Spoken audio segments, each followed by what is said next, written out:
Uma família na Rua da Pontuação. Conheci uma menina chamada Vírgula.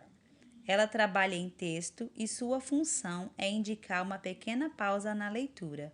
Exemplo: João comprou balas, pirulitos, bolachas e sorvetes. Conversamos tanto e ficamos tão amigas que ela me convidou para ir à sua casa conhecer sua família, seus amigos, etc. E lá fomos nós para a Rua da Pontuação. Chegando lá, batemos na porta de uma casa e quem nos atendeu foi uma senhora chamada Ponto e Vírgula. Sorridente, Vírgula me disse que aquela era sua mãe. Fiquei olhando para as duas. Elas eram tão parecidas uma com a outra que fiquei confusa. Mas reparando bem, percebi uma diferença. Dona Ponto e Vírgula tinha um sinalzinho redondo acima da cabeça.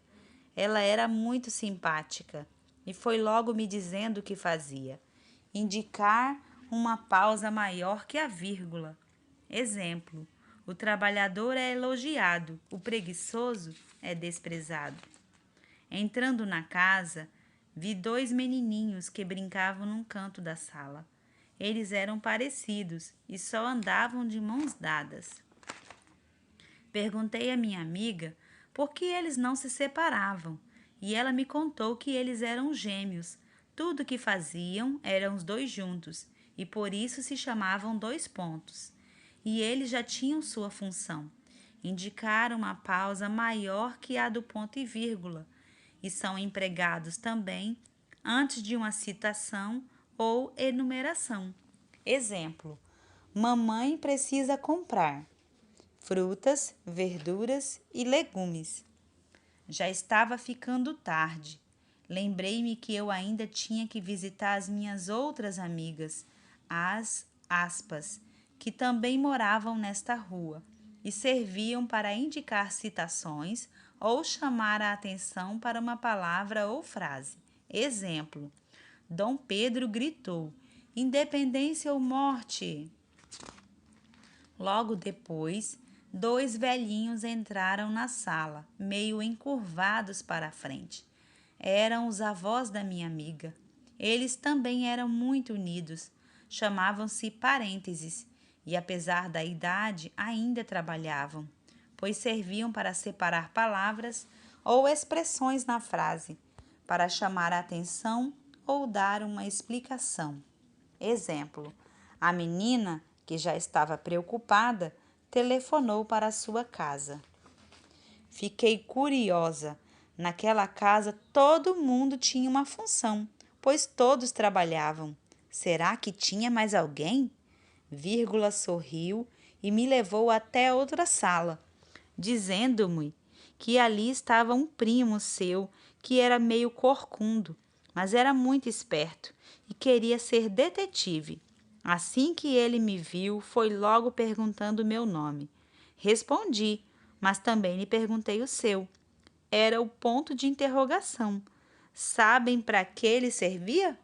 Para fazer perguntas. Exemplo: você quer comer uma banana?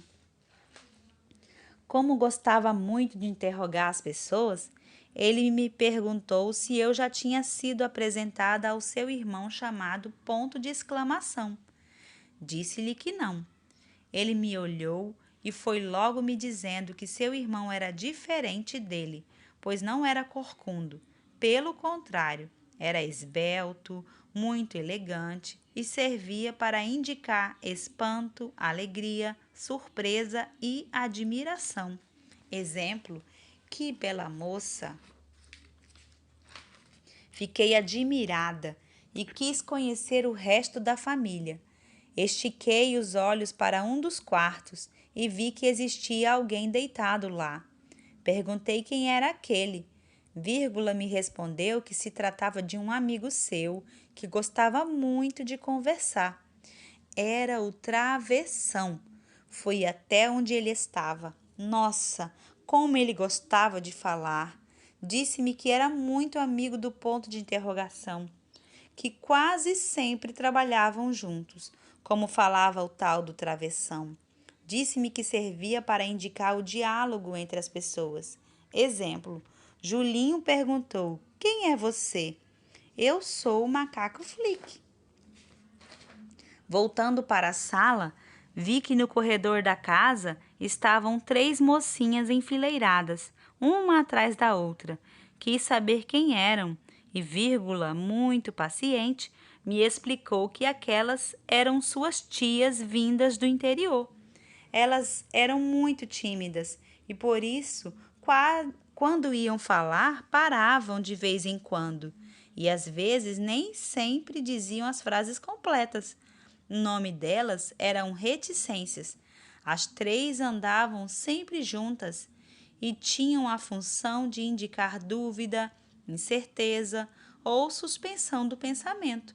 Exemplo: este homem é inteligente, mas... Fui conhecer o resto da casa. Entrei na cozinha e lá encontrei um senhor meio carrancudo. Nem precisei perguntar quem era, pois minha amiga me disse que aquele era o seu pai. Ele não me falou nenhuma palavra, mas fiquei sabendo que o seu nome era Ponto Final e que seu trabalho era muito importante, pois ele servia para indicar o fim de uma frase.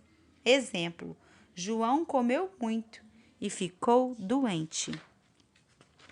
Despedi-me de todos, prometendo voltar àquela casa tão engraçada, onde morava uma família unida e onde cada um tinha a sua função.